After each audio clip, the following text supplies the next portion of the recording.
Assalamu alaikum students, I am Sidra Khalil, your course instructor of the subject Modern Novel from University of Southern Punjab, Multan. This is our 13-week video lecture, and in today's lecture we have to discuss about the Golding's consideration of human evil in The Lord of Flies. So do you remember what is Lord of Flies? It is actually the name of the novel Lord of Flies, written by William Golding, and in previous lecture we have discussed about its introduction of the writer, introduction of the novelist, introduction of the novel, the characters, the summary, and some of the textual lines. And in today's lecture, we are going to discuss about how Golding considered the human evil in the novel Lord of Flies. Little bit we have discussed this in our previous lecture, but in today's lecture, I selected one article for you people. So we will we will read this topic from an article, from the review of an article. So actually the article offers a comprehensive thematic examination of William Golding's Lord of Flies, foregrounding the idea that evil is an intrinsic part of human nature and becomes manifest whenever external system of control, such as parental supervision, social institutions, moral laws, and cultural restraints are removed. From here, the evil starts in the human nature, if these things are removed from the human nature. The author establishes a strong contextual foundation by linking the novel to the post-World War scenario or atmosphere of horror and disillusionment, arguing convincingly that Golding's wartime encounters with brutality informed his literary imagination. One of the article's notable strengths is its ability to weave together the novel's major symbols. These symbols are the conch shell, we discussed in our summary of the lecture, and Piggy's glasses, the signal fire, the painted faces, and the island itself. And all these symbols we have to discuss in our next week video lecture.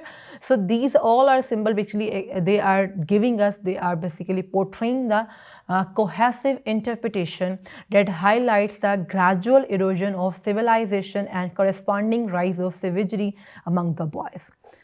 The paper insightfully identifies Simon, the character, the spiritual character, the good character of the novel, the very nice character, as a Christ-like figure, and interprets his encounter with the Lord of Flies as a symbolic confrontation between the divine and demonic, thereby grounding the analysis in Christian metaphysics and the doctrine of original sin. This religious allegorical perspective becomes the backbone of the argument, allowing the author to discuss the boy's behavior as a moral regression rather than a mere breakdown of social order. The article also excels at tracing the narrative progression from rationality to barbarism. It carefully documents how the boys initially attempt to uphold democratic values through assemblies and conch-based rites, only to gradually abandon these principles as fear, hunger, and the thrill of violence take control.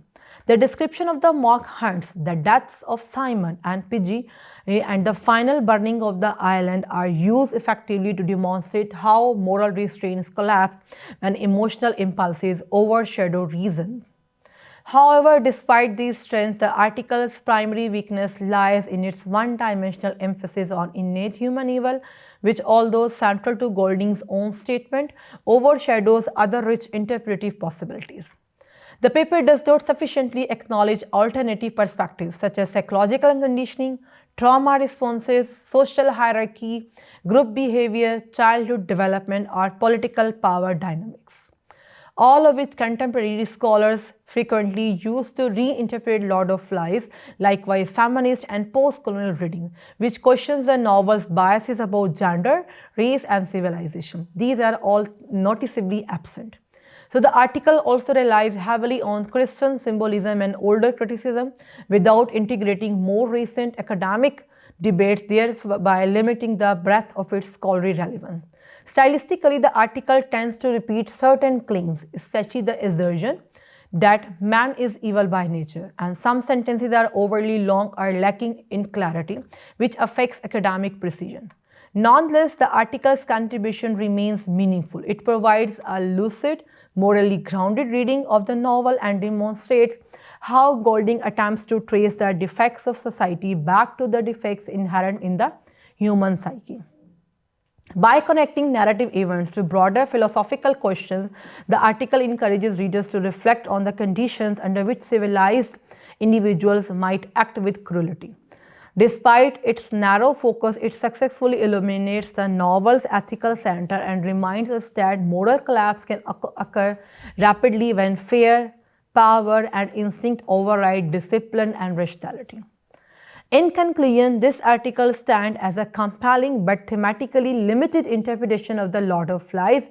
The novel is actually rich in symbolic, religious, and moral insight, yet in need of broader scholarly engagement to fully capture the complexity of Golding's exploration of human nature.